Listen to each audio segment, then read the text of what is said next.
louvamos, ó Deus, por tudo quanto o Senhor tem feito por nós, tudo que o Senhor fez por nós nessa semana, que está fazendo ainda hoje por nós e o fará amanhã. Te agradeço pela vida dos teus servos e servas, que se dispõem a gastar um tempo do seu dia de hoje, ó Deus, para estar estudando a tua palavra e esta doutrina que é tão importante para nós. Rogamos em nome de Jesus que o Senhor nos abençoe nesta manhã e abençoe também toda a nossa família. É isso que eu te peço em nome de Jesus. Amém. Amém, queridos. Então, nós entramos na doutrina do homem.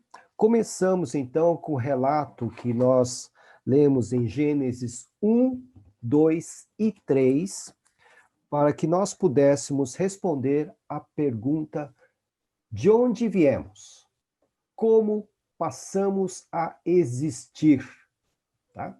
A nossa preocupação nesta manhã é responder à pergunta, já, obviamente, nós já antecipamos um pouco as respostas na outra aula, mas o que somos? O que somos? Do que somos formados, tá? Então, nós vamos nos preocupar hoje com aquilo que a teologia chama de natureza constitucional do homem, do que o homem é formado. Então, natureza constitucional do homem, tá? Então, nós vamos dar uma olhada, mais uma vez, no texto que nós consideramos na aula passada, Gênesis, né?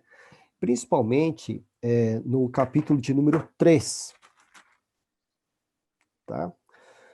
Então, assim, quando Adão e Eva pecam contra o Senhor, transgridem a vontade dele, a ordem que ele havia dado, eles então passam a ser castigados, punidos, não somente com a expulsão do Jardim do Éden, mas passam agora para a dimensão da mortalidade, né? Eles já eram mortais, só estavam ali no Jardim do Éden, com vida sendo rejuvenescida, vamos assim dizer, graças ao fruto da árvore da vida.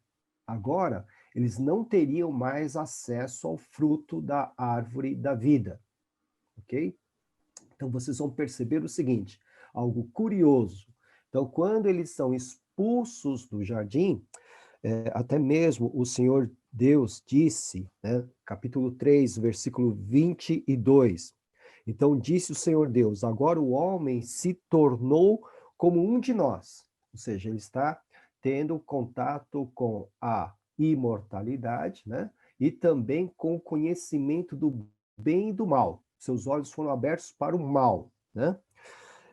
Conhecer o bem e o mal. Não se deve, pois, permitir que ele tome também do fruto da árvore da vida e o coma e viva para sempre. Então, eles foram podados desse privilégio que tinham antes da queda. Agora, eles eram proibidos de ter acesso à árvore da vida. Uma vez expulsos do jardim do Éden, não tinham mais como se usufruir dos benefícios do fruto da árvore da vida. Por isso, a sua expectativa de vida agora tinha um prazo de validade muito maior do que o nosso hoje, tá? Porque eles ainda estavam sob os efeitos, vamos assim dizer, do fruto da vida, da árvore da vida. Por isso que você encontra aí morrendo com 800 anos, 700 anos, mas você vai vendo na genealogia que esse tempo vai diminuindo, né? Quando chega lá em Noé, são 360 anos, e aí sucessivamente até chegarmos no Salmo de número 90, onde o próprio Moisés, que embora tenha morrido com 120 anos, ele diz que passado 70 já é cansaço, percebem? Então, veja que curioso. Então, ao longo da história da humanidade, esse distanciamento do fruto da árvore da vida fez com que diminuísse a expectativa de vida também, né? E o homem passou o quê? A ser mortal, né? Aquilo que ele não experimentaria jamais se estivesse ali ainda no Jardim do Éden, tá? Então, a mortalidade sempre fez parte da natureza humana, só que no Jardim do Éden, se não houvesse a desobediência, essa possibilidade não existiria, de um fato de morrer fisicamente. Com o pecado veio a morte, o salário do pecado é a morte, né? Então, com o pecado veio a morte. E com a morte que é anunciada pelo próprio Deus a Adão, ele diz assim, versículo 19: com o suor do seu rosto você comerá o seu pão, até que volte à terra, visto que dela foi tirado, porque você é pó e ao pó voltará. Então, aqui o anúncio da morte física, né? E a partir deste versículo é que nós vamos considerar, então, a questão da constituição da natureza humana, né? Do que nós somos formados. Na leitura que nós fizemos do capítulo 2 de Gênesis, nós percebemos que o homem, ele foi criado do pó da terra, é repetido aqui no capítulo 3, e Deus comunicou vida a ele através do seu fôlego divino. Soprou sobre as suas narinas, dando a ideia muito antiga de que o homem é formado de uma parte material e uma parte imaterial, de uma parte carne, de uma parte espiritual, tá? Então houve, né, mediante essa leitura, a ideia de duas naturezas, vamos assim dizer. Uma carnal, uma material e outra espiritual, né? Esse texto do capítulo 3 indica o quê? Que o corpo, uma vez que está morto, como nós fazemos sempre, nós sepultamos na maioria das vezes, né? Volta ao barro, volta ao pó da terra, né? Uma vez que é morto, o cadáver, ele é sepultado, então, literalmente, ele volta para a terra, tá? Essa condição, né, de sermos formados pelo pó da terra, pelo barro, indica também a nossa finitude, somos seres finitos, que temos fim, né? Que a nossa natureza nada tem a ver com a natureza de Deus, que é infinita. Tá? O nosso corpo não pode durar para sempre. Este é um dos sinais da nossa limitação, da nossa finitude, tá? Então, na primeira leitura, repetindo, na primeira leitura que a gente faz, do capítulo 2, capítulo 3, a primeira ideia que vem é de dois componentes, um componente material e um componente espiritual, tá? Um componente de carne e um componente espiritual, tá? Invisível, tá? Só que no pensamento hebraico, quando você lê a criação do homem, capítulo 2, versículo 7, nós lemos o seguinte: então o Senhor Deus formou o homem do pó da terra. Beleza. E soprou em suas narinas o fôlego de vida. Beleza.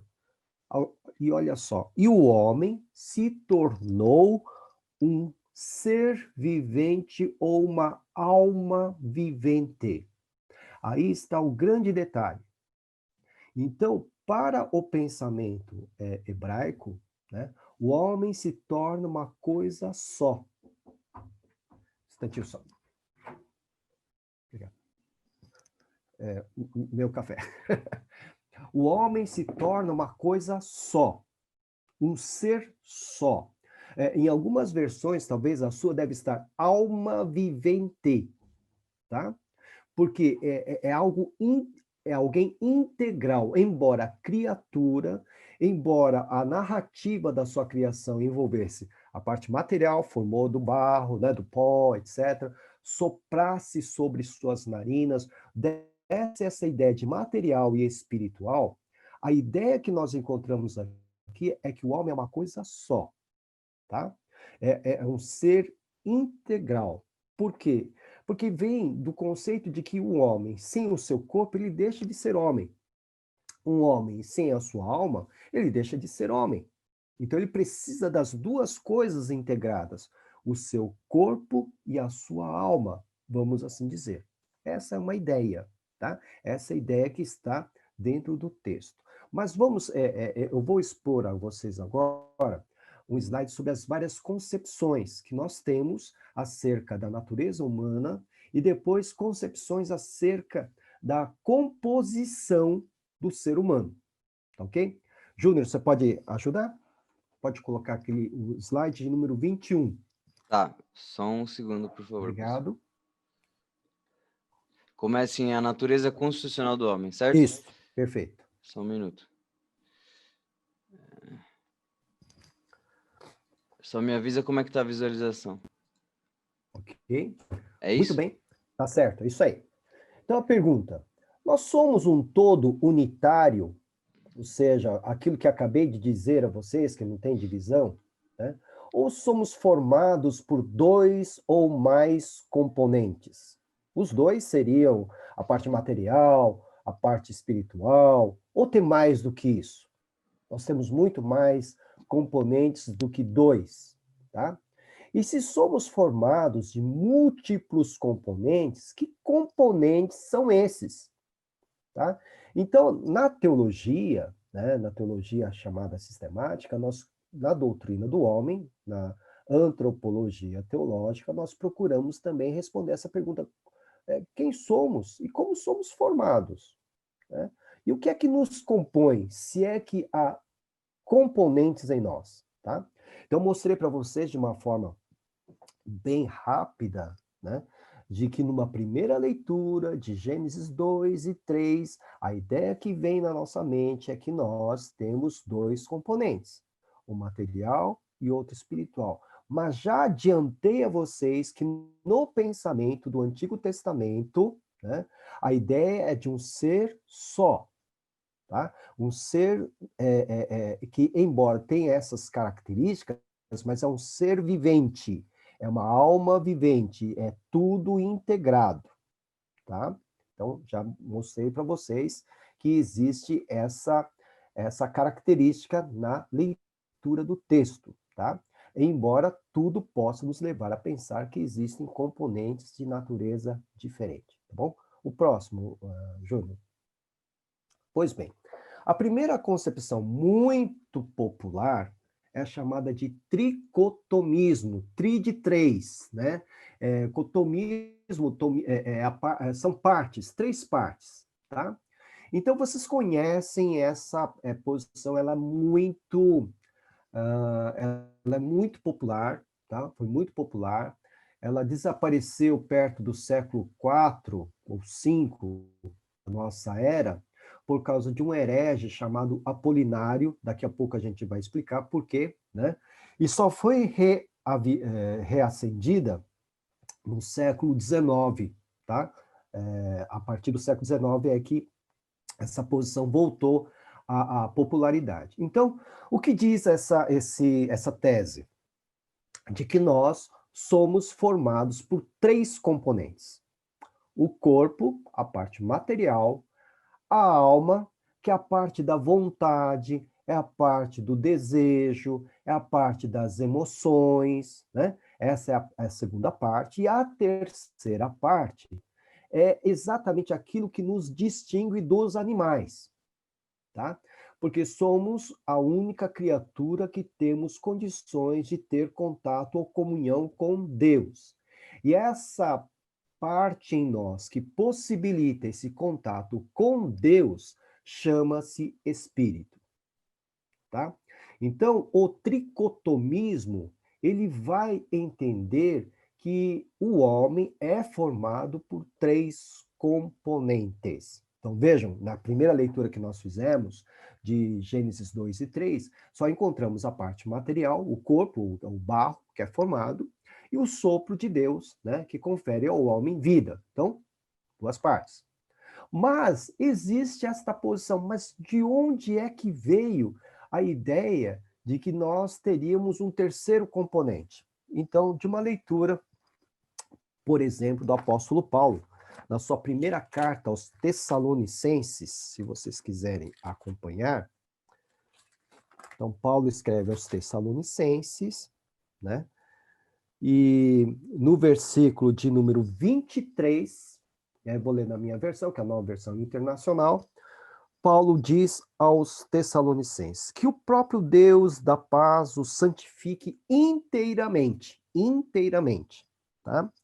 Que todo o espírito, a alma e o corpo de vocês sejam preservados irrepreensíveis na vinda de nosso Senhor Jesus Cristo. Veja, Paulo está falando que Deus possa santificá-los inteiramente. Tá? Depois ele diz que todo o espírito, a alma e o corpo de vocês sejam preservados, todo, né? Irrepreensíveis na vinda de nosso Senhor Jesus Cristo. Então, veja, Paulo cita 3 componentes aqui, ou ele não está falando de componentes, na verdade, né? Ele está falando a respeito da vida toda dos seus discípulos, né? Na sua inteireza, né? Então ele está usando aqui essas expressões, olha aqui, ó, que o seu espírito, todo o seu espírito, toda a sua alma, todo o seu corpo sejam mantidos ou preservados irrepreensíveis. Este é um texto clássico que levou a essa tese chamada tricotomista, tá? Onde estaríamos lidando, né, na questão da formação do homem, da composição do homem, com 3 partes.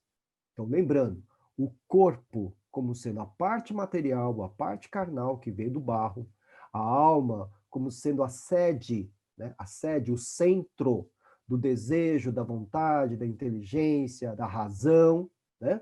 E o espírito como sendo aquilo que nós poderíamos chamar de uma janela aberta para Deus. Ok? O espírito seria exatamente a única parte do homem, nessa posição, que nos distinguiria dos animais, né? Dos animais, porque é a que nos faz ter contato, adoração a Deus, louvor a Deus, busca da face de Deus, etc, etc, etc.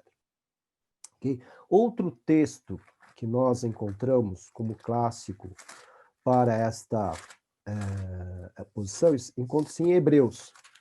Né? Quando você chega lá em Hebreus, capítulo 4, versículo de número 12, diz assim: pois a palavra de Deus, Hebreus 4:12, a palavra de Deus é viva e eficaz e mais afiada que qualquer espada de 2 gumes, tá? Ela penetra até o ponto de dividir alma e espírito, juntas e medulas, e julga os pensamentos e intenções do coração. Então, o autor da carta aos Hebreus também está nos indicando, ou parece nos indicar, que existem alma e espírito, e que a palavra de Deus é tão afiada que seria possível ela dividir e separar, né, alma e espírito. Você já deve ter percebido que deve ser muito difícil nós imaginarmos as fronteiras dentro de nós, né, onde está a alma e onde está o espírito. Nós não sabemos nem como dizer onde está, né, essa parte imaterial em nós, essa parte espiritual em nós. Agora imagine a palavra de Deus. Então a palavra de Deus é tão afiada que ela poderia dividir, né, dividir alma e espírito, tá? Então, são 2 textos clássicos que apontam e reforçam essa teoria do tricotomismo, o homem em 3 partes.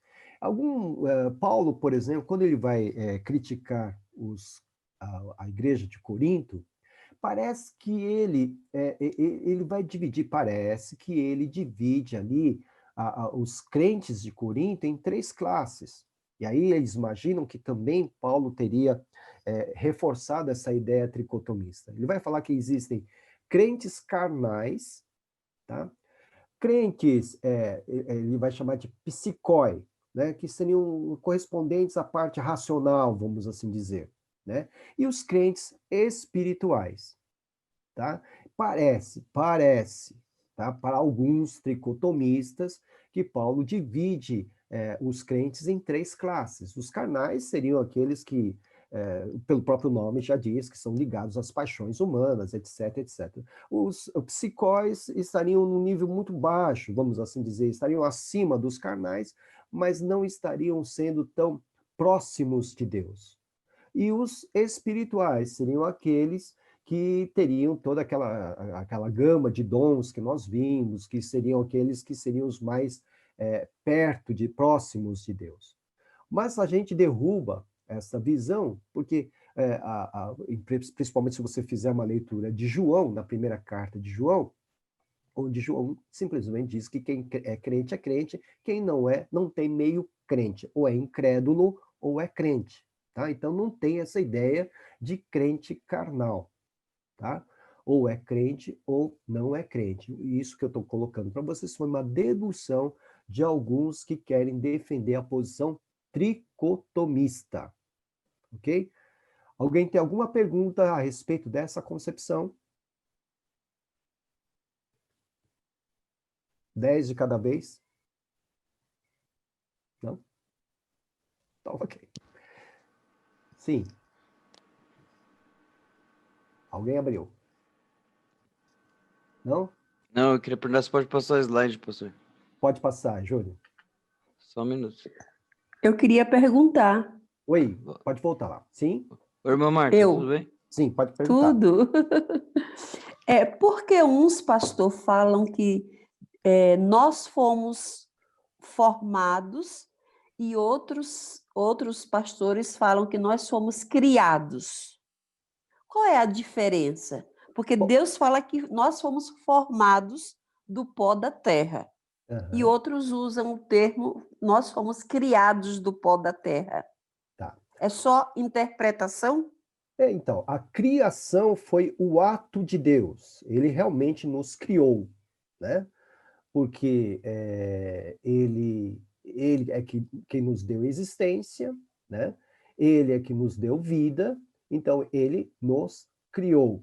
E o texto é muito claro, como nós vimos, né? Que ele nos criou a sua imagem e semelhança, tá? Agora, o formar é a maneira como ele nos criou, tá? O modo como ele nos criou, como ele nos criou, entendeu? Então, por exemplo, quando ele cria a luz, ele fala, haja luz. Então, ele criou a luz, e a forma como ele criou a luz foi através da sua palavra. Ele também criou o homem, porque o homem só veio à existência por causa dele. Mas como é que ele criou o homem? Através da formação do barro, ele fez lá o modelo no barro e soprou sobre as suas narinas e o homem veio a existir. Então, na ordem, o que ele fez? Em primeiro lugar, ele criou o homem, com toda certeza. Como é que ele criou o homem? Formando-o do barro da terra, do pó da terra e soprando sobre as suas narinas. Tá? Então, são duas coisas interligadas, irmã. Tá? Ele criou, sim, o homem criou, porque o homem não existia, então ele criou. E formar do barro é a forma como ele fez, o modo como ele se utilizou para criar o homem. Tudo bem?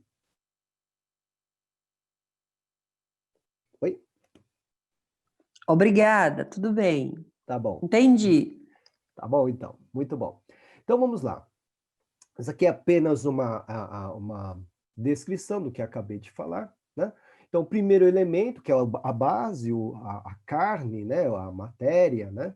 É o corpo físico. A natureza física é algo que temos em comum com os animais e plantas, só que em diferença de grau, né? Isso no pensamento tricotomista. Então, a planta tem um corpo, o animal tem um corpo, todos têm a sua parte material, mas em relação ao homem, embora o homem também tenha um corpo, uma parte material, ele é diferente em questões de grau em relação a demais criaturas, O segundo elemento, como eu falei, é a sede dos desejos, né? A alma, né? Elemento psicológico, a base da razão, da emoção, das relações sociais, né? Etc. Centro dos traços da personalidade, né? E aí no tricotomismo se pensa que talvez os animais tenham um tipo de alma mais rudimentar, tá? Mas é a segunda parte, o segundo componente dentro da teoria tricotomista. Três partes, né? Terceiro elemento, o espírito, né? É o que distingue o homem dos animais, né? Elemento religioso que permite aos homens perceber questões espirituais e reagir aos estímulos espirituais. Centro das qualidades espirituais do indivíduo. É a janela espiritual, aquela janela aberta para Deus. Tá? O texto já li para vocês, 1 Tessalonicenses 5:23, Hebreus 4:12. Logo no início da igreja, os primeiros teólogos, parecem que eles abraçavam essa teoria. Né? Os pais de Alexandria, né? os teólogos de Alexandria, Clemente, Orígenes e Gregório de Nissa. Tá? O problema surgiu quando um certo Apolinário, cerca do século III da nossa era, ele sugeriu que, no que diz respeito a Jesus Cristo, que havia, na verdade, dois componentes, né? Havia o corpo de Cristo e o corpo de Jesus e a mente de Cristo, dando a ideia de um ser esquizofrênico, tá? Um ser dividido, que haveria um homem, Jesus, e uma mente, e o Cristo na sua mente, uma mente divina. Né? A mente divina não tinha nada a ver com o seu corpo. Tá? Essa foi tida como uma heresia, porque Cristo veio sendo verdadeiramente Deus e verdadeiramente homem. Então, pegou aí, né? Porque Apolinário enxergou que na parte invisível, né, estaria a pessoa divina, né, de Cristo, e na parte material, apenas a parte material do homem, do corpo, Jesus. Tá? Então, vejam só, não haveria condições de isso ser verdade, porque quando Jesus se entregou na cruz por nós, ele se entregou por inteiro, corpo e alma, se você assim preferir. Tá? A sua parte espiritual também fez parte do sacrifício na cruz. A heresia de Apolinário simplesmente dividia as duas naturezas. Tá? Por isso ele foi condenado, né? E essa visão tricotomista, que divide o homem em três partes, ela foi meio que abandonada. Tá? Ela foi ressuscitada no século XIX por teólogos protestantes e conservadores e vem até agora. Tá? Então, muitos teólogos conservadores abraçam a teoria do tricotomismo. Por exemplo, uma complicação básica sobre o tricotomismo. Onde se situa a parte imaterial do homem? Né? Se existe um lugar onde se situa o espírito e onde se situa a alma. Né? Você quer colocar um na mente e outro no coração? Não tem como fazer isso. Não tem como fazer isso.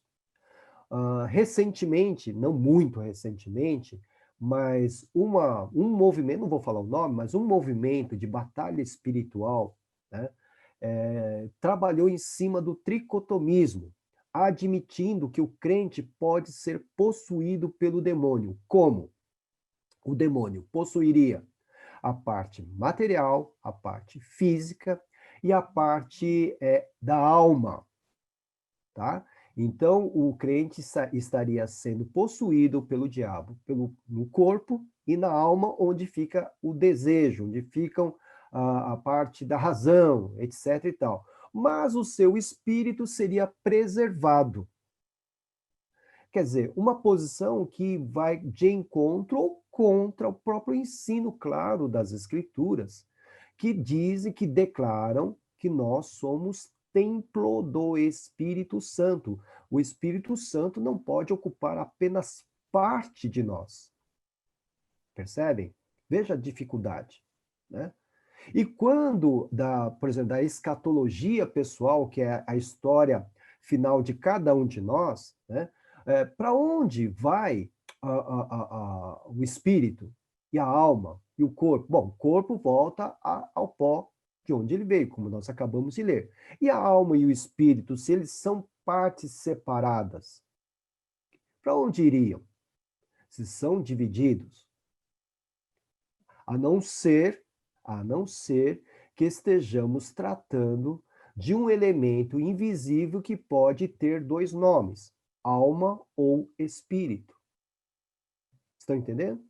A não ser que alma ou espírito são termos que têm o mesmo sentido, ou seja, que vão designar a parte invisível do homem. Eu posso usar tanto alma como espírito. Aí nós vamos entrar numa outra concepção. Você pode passar, Júnior? O dicotomismo. Então, dois, tá? Então, como adiantei a vocês, no dicotomismo, o homem é composto de corpo, ok? E alma e ou espírito. Tá? Alma pode ser também um outro nome para espírito. E corpo e alma igual a homem. Sim? Pois não?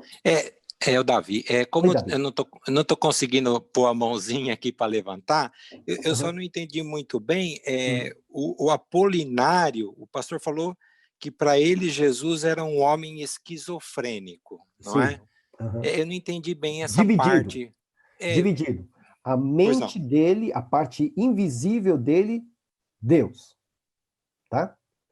A parte humana, o corpo, homem, simplesmente homem. Não havia integração. Entendeu? Mas para ele, Jesus era Deus ou não? Então, aí ele pôs em xeque a divindade de Jesus. Exato. Entendeu? Ele pôs em xeque, por quê? Porque ele dividiu. Né? Qual é a parte Deus e qual é a parte homem? Né? Ele dividiu. A parte homem ficou com o corpo, a parte Deus ficou com a parte invisível. Certo. Sendo que nós sabemos que ele é inteiramente, né, verdadeiramente Deus e verdadeiramente homem. Não há como você dividir, né? Então, essa foi a heresia dele, né? Ele simplesmente olhou e dividiu. Olha, a parte invisível é Deus, a parte material é a parte humana, a parte homem. Ele dividiu. Não tem como dividir. Né? Embora, né, a gente saiba que a doutrina de Jesus, né, que diz respeito às suas duas naturezas, a natureza humana e a natureza divina, sejam um mistério, nós sabemos que ele não é dividido. Você vai dizer, olha, Jesus deu ordem ao mar e à tempestade e tudo cessou. E os discípulos ficaram espantados, atemorizados. Mas, ao mesmo tempo, ele teve fome, ele se cansou, né? Ele tinha sede. Né? Então, veja, essas informações é que trazem a complexidade das duas naturezas de Jesus. Mas a nossa declaração de fé ele é verdadeiramente Deus e verdadeiramente homem, inclusive hoje à direita do Pai Celestial. Ele está assentado à direita do Pai Celestial como verdadeiramente Deus e verdadeiramente homem. O que Apolinário fez, esse bispo, esse líder, foi dividir, né? Ele dividiu, e ao dividir, ele criou uma heresia. Ele disse, a parte imaterial, a parte invisível, espiritual é Deus e a parte material é o homem. Ele dividiu. Por isso que eu falei de esquizofrenia, porque o esquizofrênico tem personalidade cindida. Né? Então, seria uma hora é homem, outra hora é Deus. Né? Percebe? Essa é a ideia. Tá bom? Obrigado, pastor. Imagina. Então, o dicotomismo, né, ele vai trabalhar o quê? Alma e espírito, dada essa confusão, são termos da mesma parte invisível do homem. Então, não tem muito o que ficar elaborando. Não, alma é isso, espírito é aquilo. Não. A parte imaterial do homem é a alma. ou você também pode chamar de espírito, não tem problema nenhum, né? O homem só tem dois componentes, o componente material e o componente espiritual, invisível ou imaterial, só, tá? Esse é o né, 2, dicotomismo. Pode passar o próximo slide, Júnior, por favor. Então, o corpo é o aspecto material, a parte que morre, que envelhece, que adoece, né? E a parte que morre. Alma ou espírito é a parte imaterial, a parte que sobrevive à morte física e, portanto, ela é imortal. Nós somos imortais nesse sentido, de que a nossa alma, indo para o destino do céu, o destino do inferno, não importa, ela jamais morrerá. Uma vez criada, jamais morrerá. Então, é a parte que sobrevive à morte física. Aí você vai falar, mas e a segunda morte? Como é que é? A segunda morte é a separação eterna da presença de Deus. Então, morte espiritual, que é a segunda morte, é a separação eterna da presença de Deus, tá? Bom, como é que nós podemos apoiar essa tese dicotomista? Alguém quer falar? Ou foi minha impressão? Vamos lá, então, em Lucas, quando Maria está cantando, né?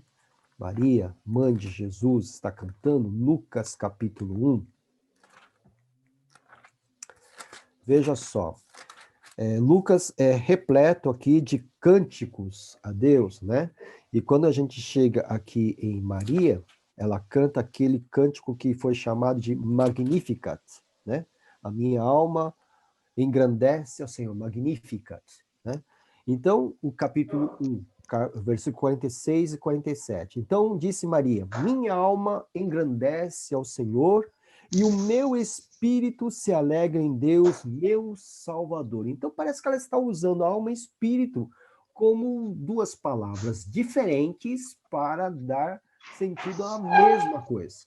O seu coração, né, a sua devoção, né, a sua parte da vida que se estende ou se prostra diante do Senhor, ela está chamando tanto de alma como espírito. A minha alma engrandece ao Senhor e o meu espírito se alegra em Deus, meu Salvador. Então, alma e espírito designando a mesma, vamos assim dizer, a mesma parte, né, do corpo de Maria, vamos assim dizer.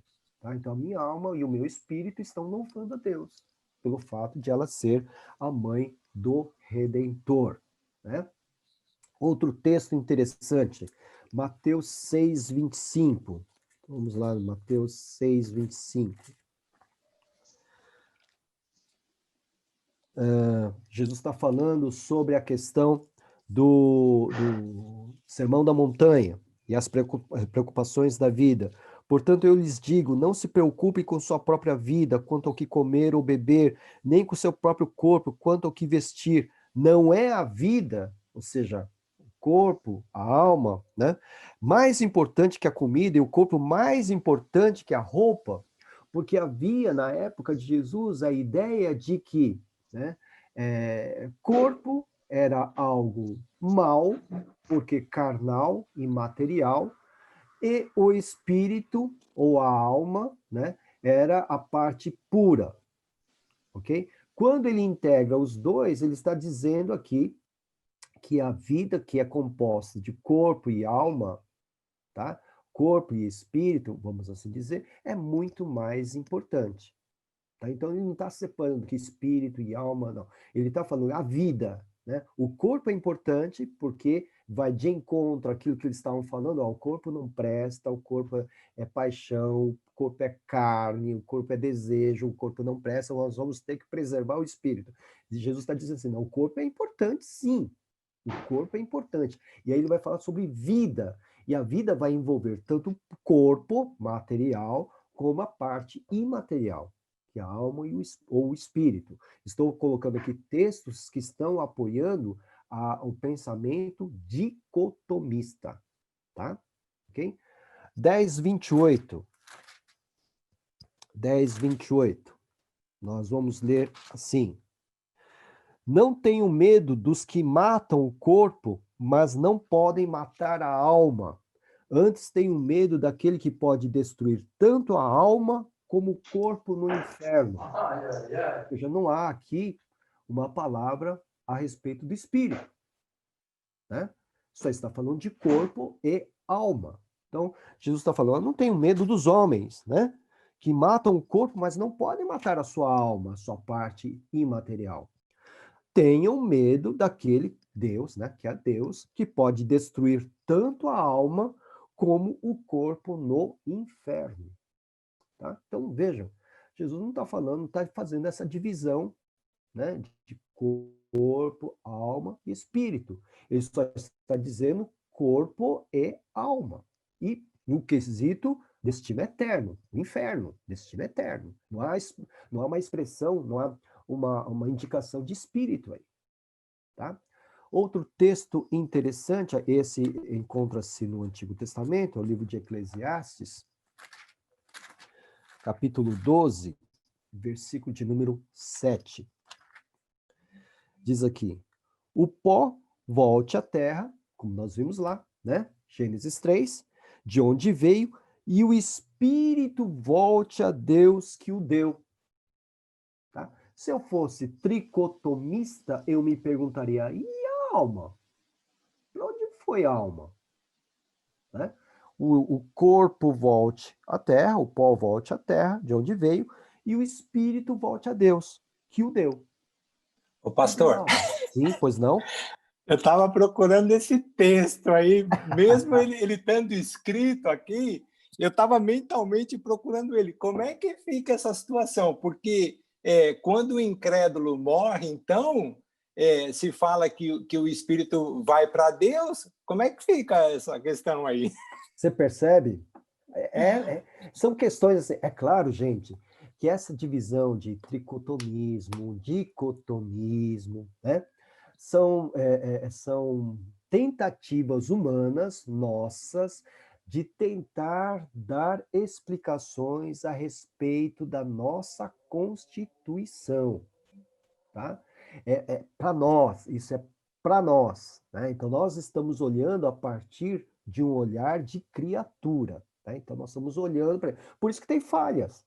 Por isso que tem falhas. Então você olha para o tricotomismo, você fala, tá certo, Paulo escreveu realmente alma, espírito e corpo, né? O corpo, alma e espírito. Ele escreveu, tá assim, tá aqui.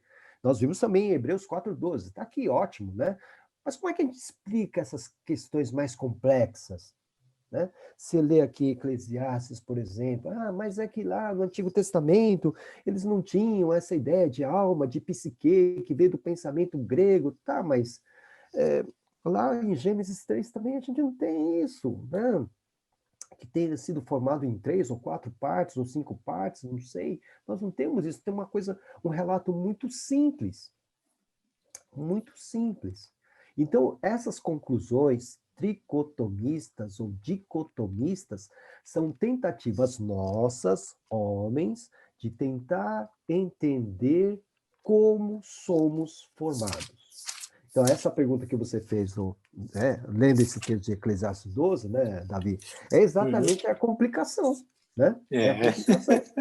Eu citei, por exemplo, o movimento de batalha espiritual, eu falei com a líder lá sobre essa situação, ela falou, não, eu falei, como o crente pode ser possuído? Ele é possuído no corpo e na alma, mas o espírito fica livre. Como assim? Como assim? Né? Se o Espírito de Deus, se Deus não divide a sua glória com ninguém, e o texto nos ensina que ele tem ciúmes de nós, como é que ele vai permitir que parte do seu templo seja invadido por algo imundo, que é o espírito maligno? Então, são essas situações que o tricotomista não consegue dar conta, né? Mas o dicotomismo também tem problemas, obviamente. O dicotomismo pode nos levar, por exemplo, né, à heresia de Apolinário, né? Cindir, né? Vai cindir, né? Parte material, parte, né, imaterial, tá?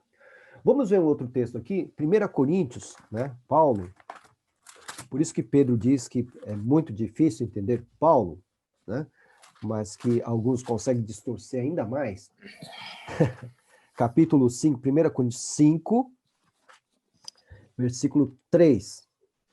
Apesar de eu não estar presente fisicamente, estou com vocês em espírito, e já condenei aquele que fez isso como se estivesse presente. Ora, aqui ele está falando em espírito, e obviamente ele está falando a homens. Se ele estivesse falando dentro do pensamento da concepção tricotomista, ele teria que estar falando com Deus e não com os homens, porque a parte espiritual é aquela que é voltada para Deus. Mas ele está usando espírito, né? Versículo de número 5, ele diz, entreguem esse homem, o pecador lá, que vocês devem saber desse escândalo, né? Entreguem esse homem a Satanás para que o corpo seja destruído e seu espírito seja salvo no dia do Senhor. Tá? Ele não está usando, e alma? A não ser que espírito e alma signifiquem a mesma parte imaterial do homem. Estão entendendo? Então, para o dicotomista, alma e espírito são dois termos que podem ser utilizados para designar a parte imaterial do homem. Então, ao invés de pensar o homem é formado de corpo, alma e espírito, para o dicotomista 2, o homem é corpo mais parte imaterial que pode ser chamada de alma ou espírito. Ok? Alguma pergunta em relação a isso? 10 de cada vez. Beleza? Muito bem. Júnior, pode passar o próximo slide para mim. Por favor. Se consegue. Pastor, Oi, conseguiu? vocês estão vendo o slide ainda? Não. É porque o meu computador está reiniciando sozinho. Desculpa, ainda bem que a reunião não caiu. Ah, então tá bom. Beleza, graças a Deus então. Sem problema. Deixa eu só fazer uma coisa. Tenta... Quer ver? Eu vou tentar mudar aqui. Não tem problema. Fica tranquilo, que eu vou explicando se o senhor aqui. quiser tentar projetar, eu mudei uma opção aqui. Talvez o senhor consiga, porque aí o meu está reiniciando. Não tem problema, Júnior. Eu vou falando porque é possível que eu faça algum desastre aqui. Eu sou tão bom nisso aqui, né, que é capaz de eu derrubar tudo. Então, vou falar mais tranquilo, tá bom? Fala que é excelente. Desculpa, pastor. Não tem problema. Tricotomismo 3. Dicotomismo 2. Agora, nós temos uma posição chamada monista, tá? Ou monismo. Tá? Então, para um monista, o homem é tudo uma coisa só. Tá? E aí vocês vão perceber que o monista, ele não tem nada a ver com a Bíblia. Tá? O monista, ele é materialista. Ok? Então, o homem é uma coisa só, uma massa só. E quando ele morre, acabou tudo. Deletou, zerou, acabou. Entendeu? Então, ele é monista no sentido de ser materialista e crer que o homem é uma coisa só, não tem nenhuma, né? Se ele morre, morreu, acabou, zerou. O corpo zerou essa parte intelectual, da razão, etc. Zerou tudo, tá?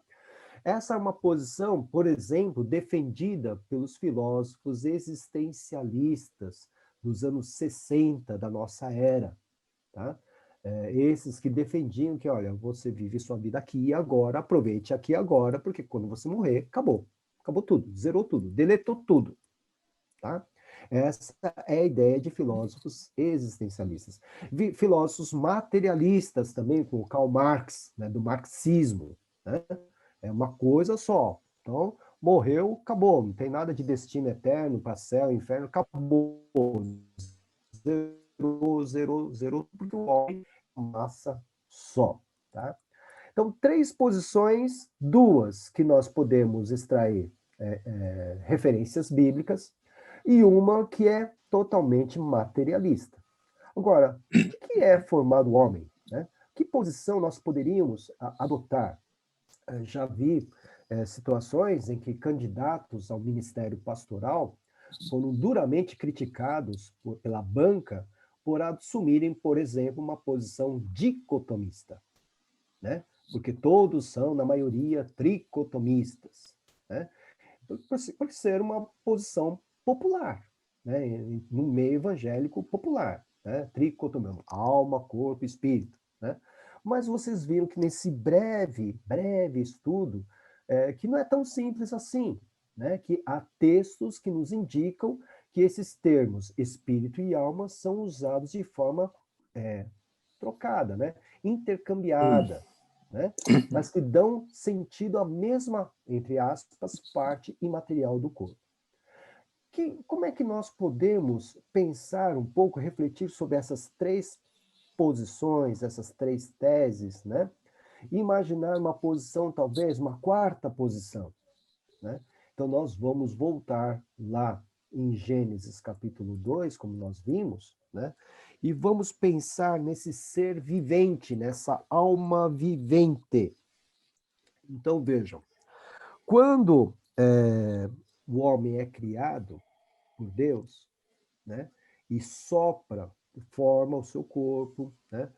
Sopra sobre as suas narinas, né? E o homem passa a ser uma alma vivente, nós vimos que ele se torna um ser integral. Mas esse ser integral que conta com essa parte, essa forma de ter sido criado, né? Ele não pode ser homem, né? Continuar a ser homem sem o corpo, ou não pode continuar a ser homem sem a alma. Ele só é homem porque tem alma e corpo, vamos assim dizer. Ele é inteiro, né? Então, o que acontece quando o homem morre? Né? Quando o homem encontra a morte física, quando o pó volta à terra e o espírito volta a Deus que o deu.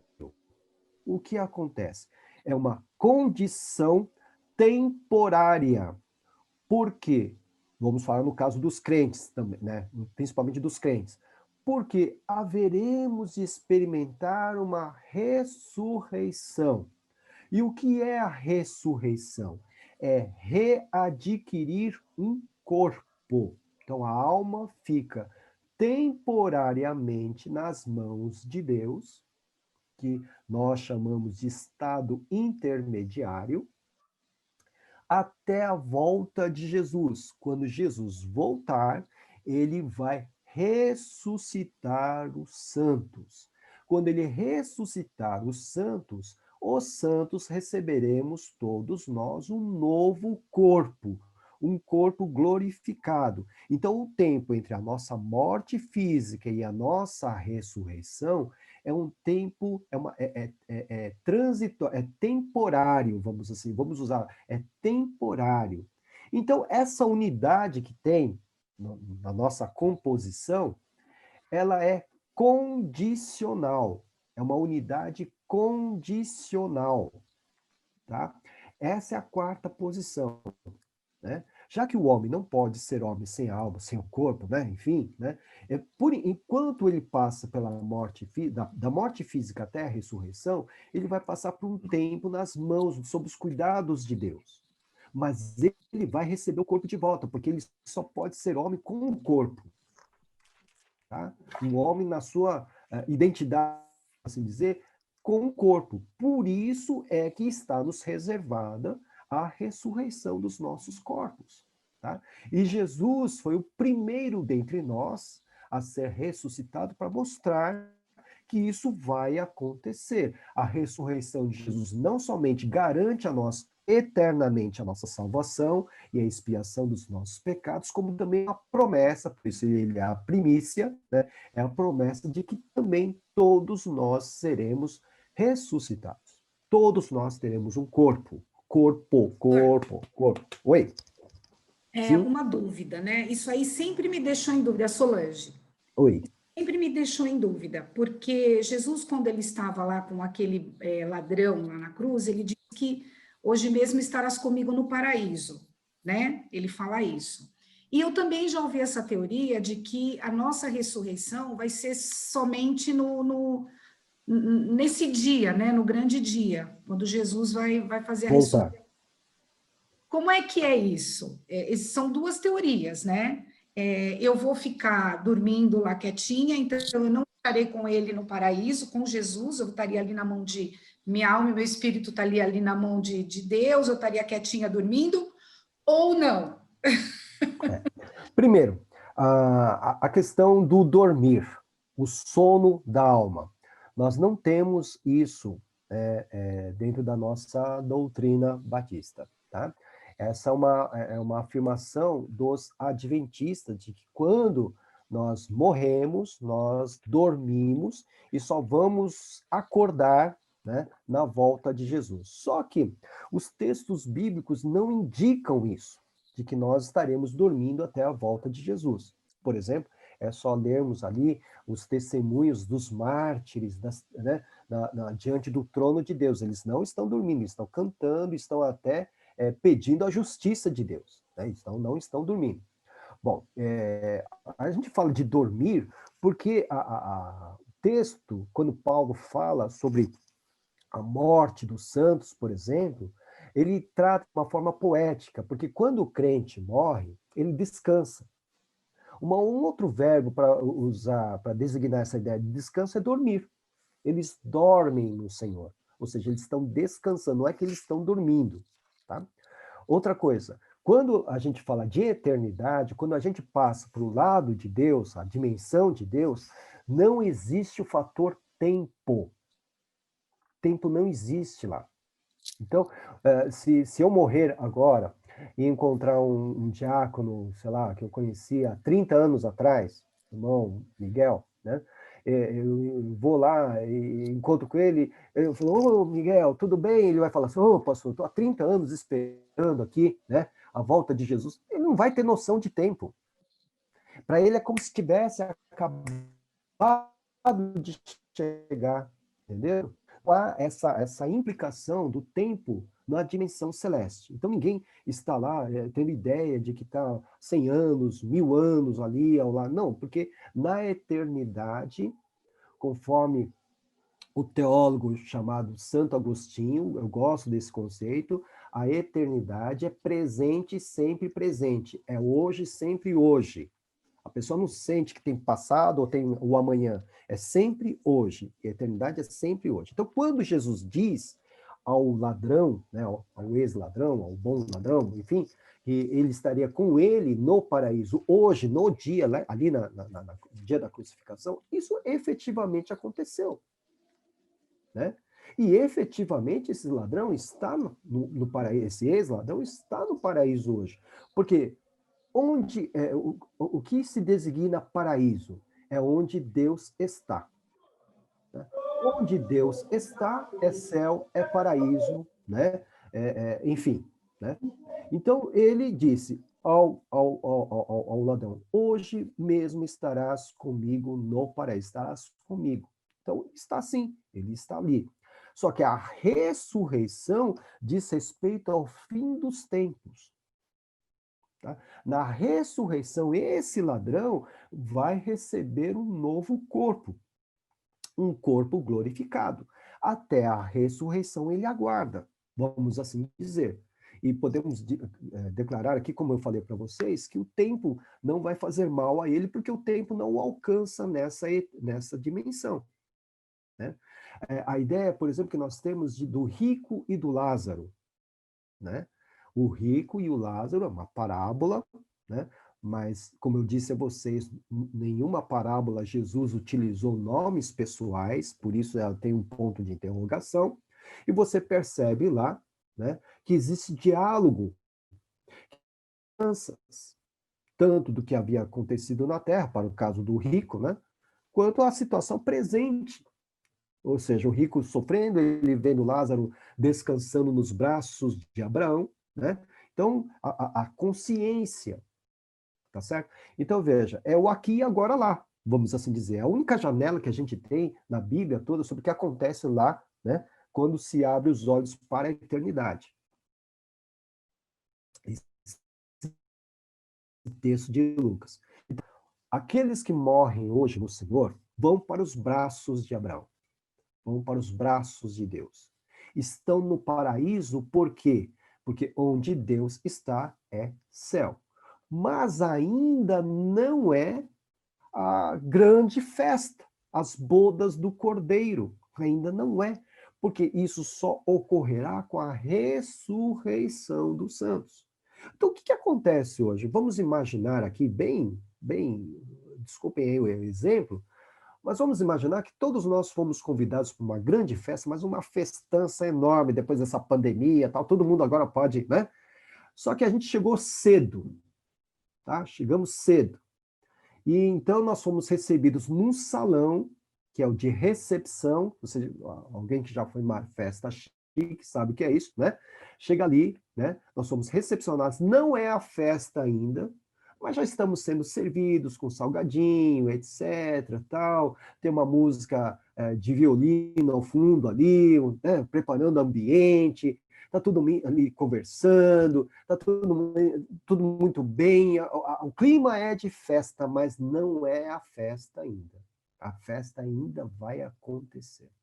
Então é isso que está acontecendo. Aquilo que nós chamamos de estado intermediário é essa recepção. Nós estamos sendo recebidos. Está todo mundo em clima de festa, né? De descanso. Só que a grande festa ainda não aconteceu. As portas, né, do grande salão ainda não foram abertas. Essa é a ideia de estado intermediário. Está entendendo? Então, o ladrão está nessa recepção. Clima de festa. Descansando, tranquilo, beleza. Quando ele receber o seu corpo glorificado na sua ressurreição, né? Então ele vai passar por aquelas portas e participar das bodas ou do casamento do Cordeiro. O casamento do Cordeiro com a sua igreja, o noivo e a noiva. Perceberam? Então, é isso que está acontecendo. Nossa, nem sei por que eu fui parar em escatologia. Agora até me perdi. Ah, pastor, o senhor se perdeu, então se prepara para a próxima pergunta. Então, já que eu estou perdido, já me pergunto. Ô, pastor, não existe uma aparente, eu vou chamar de aparente, porque eu não sei se existe ou não, uma aparente contradição entre o texto de Eclesiastes que nós lemos, de que o espírito volta para Deus e o corpo volta para a terra, para o pó, né? Não existe uma aparente contradição com esse outro texto da parábola de Jesus, do rico e do Lázaro, porque nenhum já mostra que um volta para Deus e o outro não, né? Do texto do rico e Lázaro. E no outro, em tese, tudo volta para Deus. Fala um pouco sobre isso, por favor. É muito boa a sua observação. Então vamos lá no texto chamado da parábola, né? A parábola do rico e do Lázaro. Deixa eu ver onde está aqui, que eu sempre faço confusão com qual que é 16, 19. É isso? Isso. Lucas 16, 19. Né? Bom, então nós vamos ler a partir do versículo 22. Chegou o dia em que o mendigo morreu e os anjos o levaram para junto de Abraão. Beleza, né? Isso casa com Eclesiastes 12. Né? Uhum. No Hades, o rico também morreu e foi sepultado. No Hades, ou no inferno, ele olhou para cima e viu Abraão de longe. Ou seja, ele estava na presença de Deus. Né? Só que numa condição totalmente diferente da condição do Lázaro. Tá? Então, Eclesiastes 12, ele simplesmente vai resumir esse encontro. Uns irão para o espírito voltará para Deus para a recompensa, como Lázaro, e outros espíritos voltarão para Deus para o seu juízo. Né? É o caso aqui do rico e do Lázaro. Né? Então, Lázaro foi levado pelos anjos até Abraão, que representa Deus, para o seu descanso, para a sua recompensa. E o rico tem, sim, mesmo que ao longe, o encontro com esse Deus, representado por Abraão. Só que no caso dele, é para receber ou para estabelecer ou confirmar o seu juízo. Entendi. Pastor, o Paulo quer fazer uma pergunta, ele levantou a mão. Oi, Paulo. Oi, Paulo. Não é bem uma pergunta, Sim. mas eu acho que complementa também essa dúvida do Espírito voltar para Deus. Lá em Apocalipse, no capítulo 20, no versículo 13 e 14, a gente vê que isso, realmente, todo espírito vai voltar para Deus. E deu o mar, os mortos que nele havia, e a morte e o inferno deram os mortos que neles haviam e foram julgados segundo as suas obras, e a morte e o inferno foram lançados no lago de fogo. Esta é a segunda morte. Então, mesmo estando no inferno, um dia o inferno vai entregar os mortos para passarem para Deus para serem julgados. Perfeito. Pastor É isso. Kenji, Perfeito. Oi. pastor, eu tenho lido um pouco da versão da Almeida Revista e Atualizada, não sei se o senhor já... Sim. E aí, em Lucas 16, 22, né? Uhum. Lá tá assim: aconteceu morrer o mendigo e ser levado pelos anjos para o seio de Abraão. Uhum. Morreu também o rico e foi sepultado. Aí no Uhum. versículo 26 ele já é bem enfático. No inferno, estando em tormentos, levantou os olhos e viu ao longe a Abraão e Lázaro no seu seio. Uhum. Então, clamando, disse: Pai Abraão, tem misericórdia de mim, e manda a Lázaro que molhe em água a ponta do dedo e refresque a língua, porque Uhum. estou atormentado nesta chama.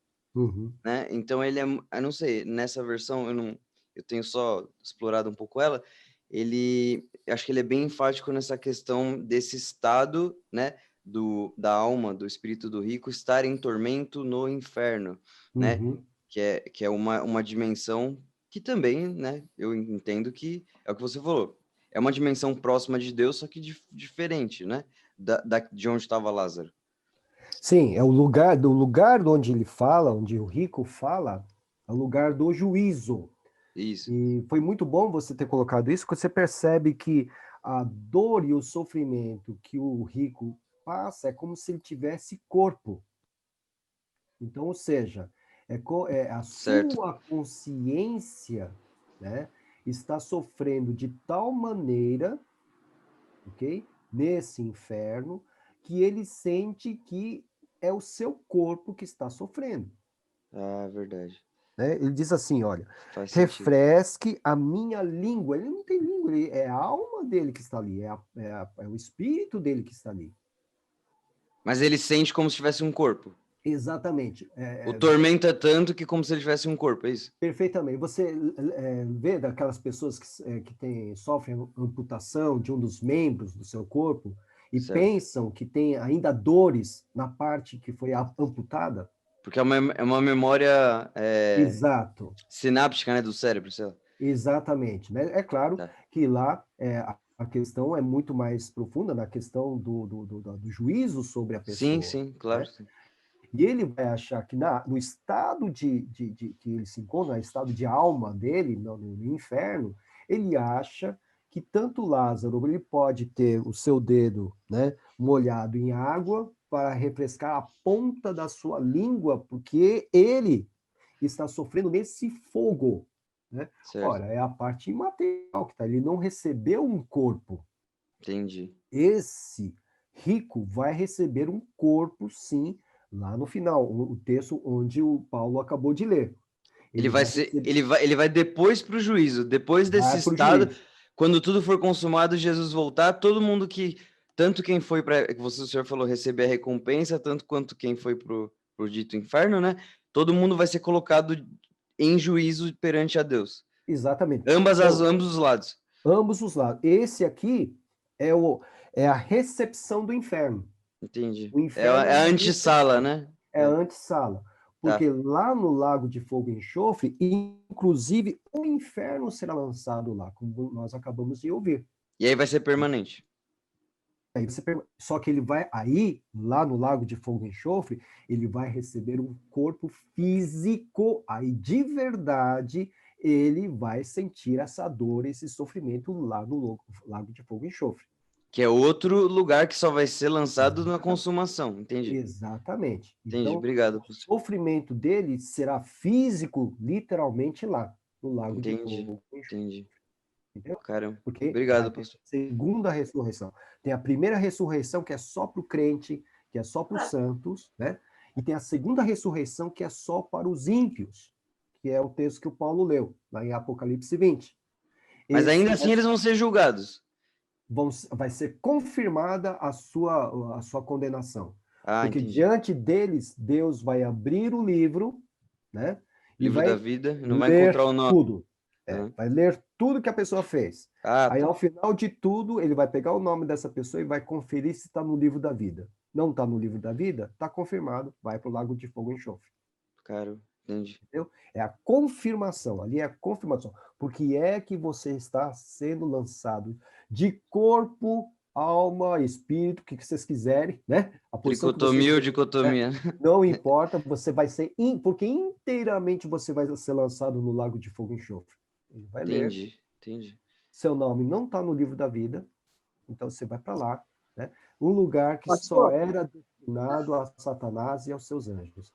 Obrigado, Infelizmente, pastor. vai conseguir levar um monte de gente. Sim, quem está perguntando? Sandra Pois não? Russo. pastor, naquela Oi. passagem de Apocalipse 6:9, que ele vê as almas debaixo do altar, e elas falam assim, até quando o senhor não vai julgar? Não dá uma noção de tempo? Dá-se uma noção de tempo, mas vamos nos lembrar que é uma visão de João. Jesus está revelando algo a João sobre aquilo que está para acontecer. Lembrando também que João não somente vê essa cena, como ele também vê tudo consumado, inclusive a visão da Nova Jerusalém. Ele vê tudo já, tudo como já realizado, né? Como, obviamente, João entra numa dimensão que homem nenhum havia entrado, né? Deus, na sua misericórdia, vai ser didático com João. Entendeu? Porque João vai ter que ver tudo de uma vez. Ele vê todo o final do mundo de uma vez no primeiro século. Tá? E ele vai ver um evento que nós não sabemos nem quando vai acontecer, que é o quê? A descida da Nova Jerusalém. E ele já vê como realizado. Tá? Então aí nós vemos a misericórdia de Deus. Deus quis revelar a João, né? E vai revelando a João conforme a capacidade desse homem. Lembrando que era um homem galileu, do primeiro século, iletrado, que não tinha ajuda de alguém para registrar o que ele estava vendo. Tá? Por isso que temos essa ideia, parece que está, né? Mas é a misericórdia de Deus. Deus quis revelar a João e ele respeitou as condições de João. Por isso o livro do Apocalipse é tão complicado. Né? Eu já dei esse exemplo para vocês. Né? É como se um cego retomasse a sua visão, ok? E tivesse que descrever a cor vermelha. Como é que um cego, agora recuperando a visão, ele vai descrever a cor vermelha? Se ele nunca viu. Como é que ele vai descrever? Ele vai descrever conforme aquilo que é parte da sua experiência. Ele pode dizer, bom, a cor vermelha para mim parece quente. Não é? Algo quente. Porque é próximo da experiência dele. Então, tudo aquilo que João viu foi uma descrição que ele fez uma descrição conforme a experiência dele. E é claro que ele não tinha como registrar tudo que ele viu de uma vez, como ele estava vendo. Ele tinha que se organizar, porque tudo estava acontecendo ao mesmo tempo.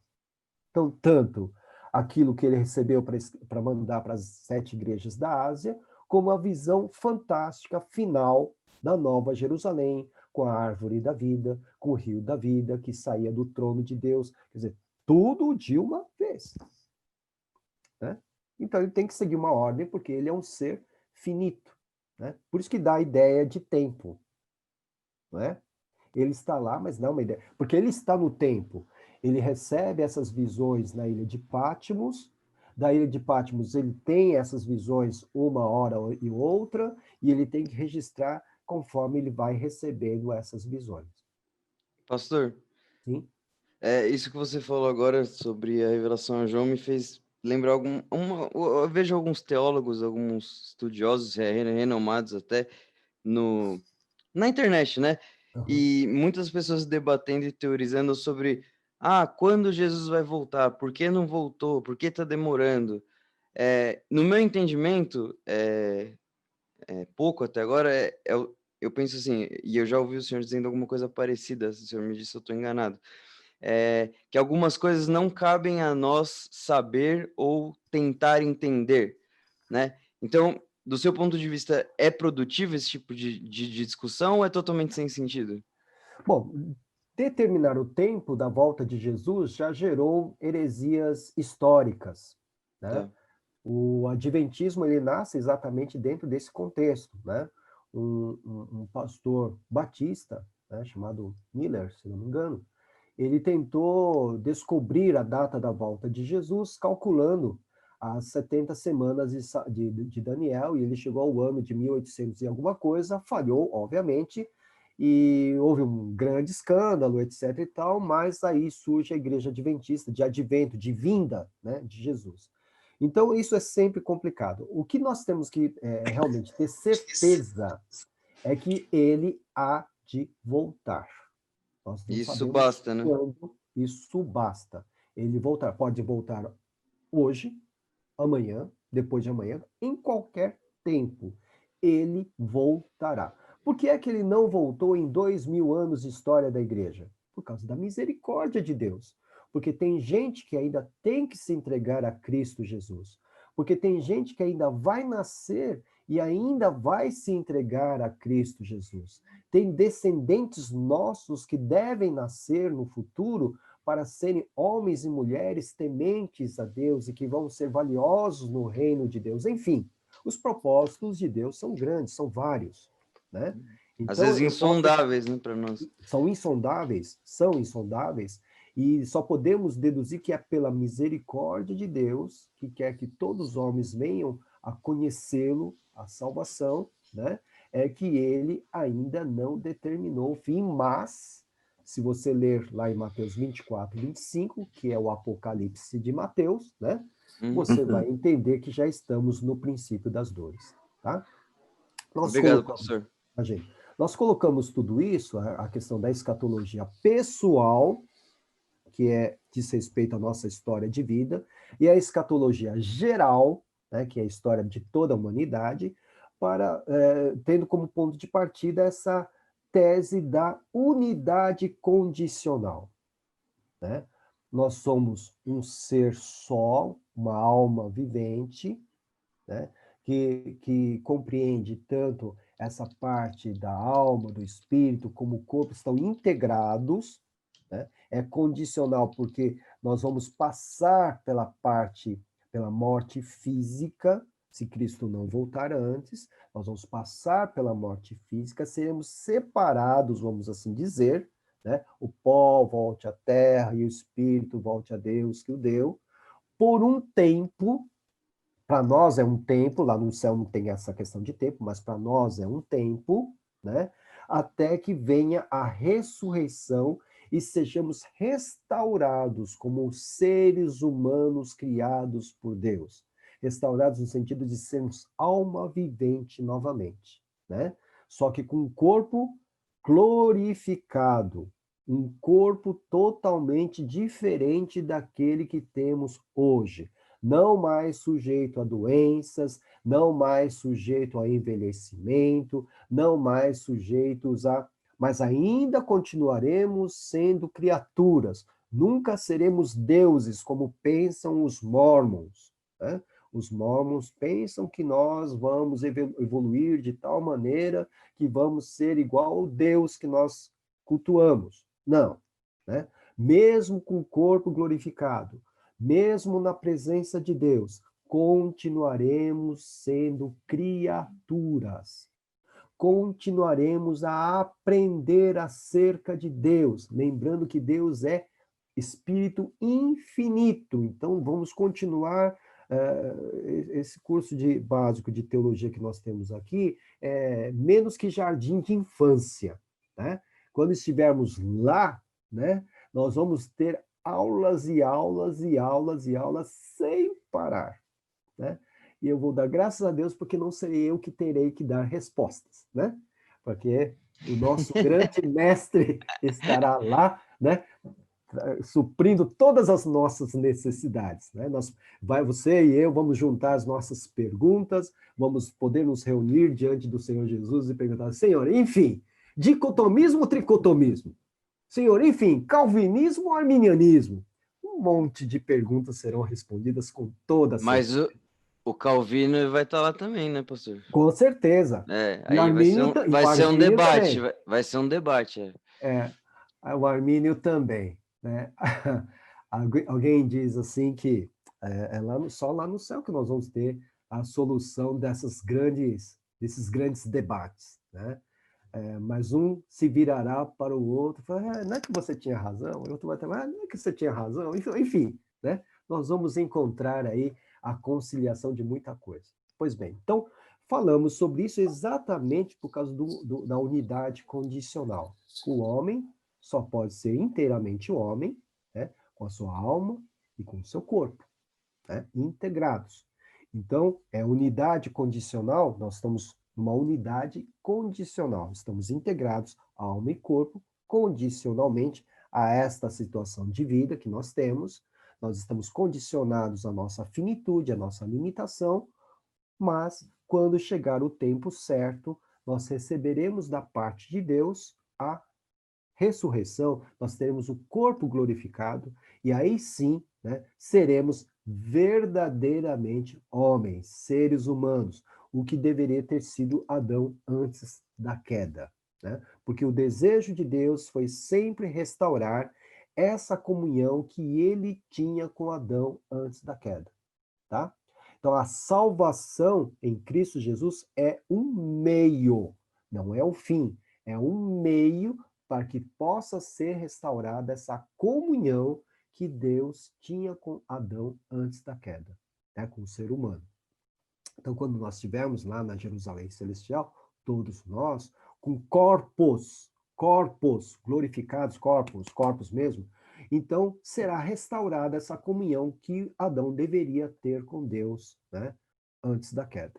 Então, todos nós estaremos lá na presença de Deus, num novo jardim do Éden, que é um novo jardim do Éden, vai ter rio, vai ter a árvore da vida, né? A árvore da vida foi citada em Gênesis, ela só é citada novamente em Apocalipse, porque esse é o projeto de Deus, voltarmos ao jardim do Éden, né?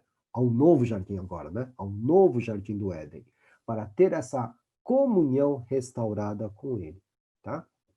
E aí então receberemos esse corpo. Sinais desse corpo, evidências desse corpo, nós encontramos, né, na própria ressurreição de Cristo Jesus, que nós vamos ver depois, né? Ele tendo sido ressuscitado pelo poder do Espírito de Deus, pelo poder de Deus, ele se apresentou visivelmente aos seus discípulos, tangivelmente, podiam apalpá-lo, né? Ele podia comer, ele poderia aparecer em espaços trancados, como ele apareceu, né? Os discípulos estavam ali fechados numa casa, ele apareceu.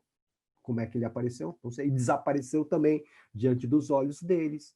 Comeu peixe na frente dos discípulos, né? Vocês vão ver lá no final do Evangelho de João, né? Quando Pedro e os discípulos estão pescando, aí Jesus aparece lá na margem, aí reconhece que é Jesus, e Pedro se atira na água. Quando ele chega perto de Jesus, ele está assando peixe.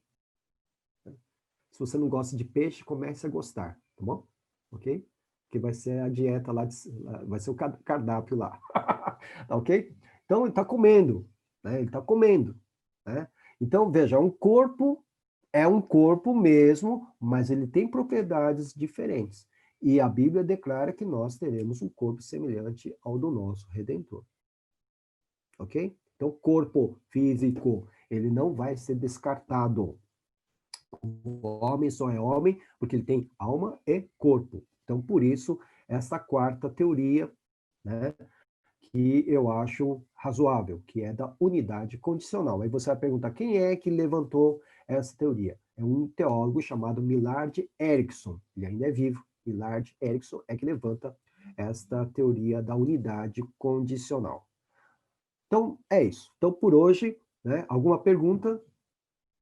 Doutrina do homem e da família, tá? Ainda estamos nessa doutrina. Alguma pergunta? Pastor? Sim? Não é pergunta, eu queria pedir a permissão do pastor para dar um recado para esse, aproveitar e dar um recado para esse grupo. Pastor, tá bom, pode ser. O Ministério de Mulheres está fazendo uma feijoada para reverter recursos para o nosso ministério. Essa feijoada vai ser no dia 8 de novembro, vai ser drive-thru, e é uma feijoada completa para pessoas. Então, eu gostaria que quem pudesse nos ajudar, vai ser muito boa, viu? Não vai ser qualquer feijoada, não. Que nos ajudar, tá bom? E aí é só pelo WhatsApp fazer a reserva, que vai ser um número limitado. Desculpa, pastor, eu aproveitei a oportunidade para passar essa informação. É o WhatsApp de quem? Tem pode ser, os nossos, né? Tem da integração, pode ser o da prestação de serviço, quem tiver. Qualquer um dos grupos aí pode pedir. Onde estou eu, a Solange Burato ou a Fátima Rogato. Tá bom. Quem está no nosso grupo de manda teologia... para o pastor manda para nós. Não tem problema, pode mandar para mim também. Não tem problema Sobrou. Até porque eu fiquei babando aqui agora. Vai ser bom. Desculpa, pastor, desculpa, Imagina, eu só aproveitei a oportunidade. Eu vou participar também da feijoada, eu gosto. Tá certo. Gente, é o seguinte, outro lembrete, né, em relação a esse curso, são 2 lembretes. O primeiro é que nós começamos esse curso para ajudar o Ministério do NENEX, de capelania, né, de atendimento a comunidades. Então, não se esqueçam, né, de fazer, né, claro, se você puder, se você tiver condições, não é obrigação, mas de você fazer a sua oferta ao Ministério do NENEX, cuja conta está no nosso grupo também, tá? Nós estamos pensando em retomar os presenciais, o nosso curso presencial na igreja, mas num sistema híbrido, onde a gente também possa transmitir, tá? A partir do mês de novembro. Nós ainda estamos estudando isso, tá? De retomarmos o nosso curso em termos presenciais, tá? Mas aí você pode também dar a sua sugestão, se você prefere assim, se você prefere presencial, enfim, você pode, então, colocar no nosso grupo de teologia, tá certo? A sua sugestão. Okay? Nós não retomamos ainda, nós vamos fazer isso com a nossa escola bíblica dominical a partir de novembro, né? Nós vamos começar a voltar com a nossa escola bíblica dominical, se Deus assim permitir, né? E se os políticos também permitirem, né? Nós vamos voltar com o nosso curso, com a nossa EBD na igreja, né? Talvez também no sistema híbrido, ou seja, ser transmitido e ao mesmo tempo ser presencial. Então é isso que eu tinha aqui. Assim, a conta do NENEX, eu vou colocar depois, Rosana, de novo no grupo, então, da teologia, tá bom? Ok? Muito bem, gente. Muito obrigado pela presença. Vamos orar pedindo a Deus que nos abençoe, né, na tarde de hoje.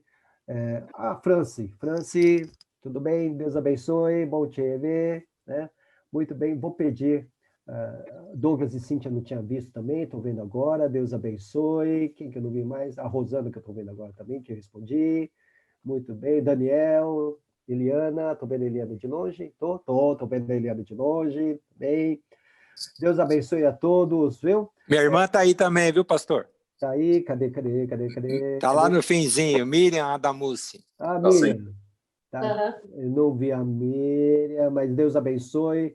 Eu não consigo ver todo mundo, Regina, Marta, enfim, Deus abençoe a todos. Laura, Deus abençoe. Davi, ora para a gente, Sim. Para encerrarmos. Sim. Pai querido, nós te agradecemos por esses momentos tão agradáveis em que pudemos estudar a tua palavra. Sim.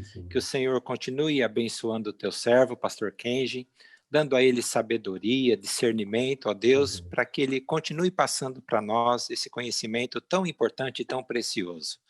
Peço a Deus que o Senhor continue com cada irmão, cada irmã que participou desse curso, encorajando cada um a que a cada dia mais procure conhecer ainda mais da tua palavra. Amém. Dá-nos uma tarde, ó Deus, sob a tua proteção, sobre a tua direção em tudo o que formos fazer. Amém. É isso que nós oramos e agradecemos em nome de Jesus. Amém. Amém. Amém. Muito obrigado, irmãos e irmãs.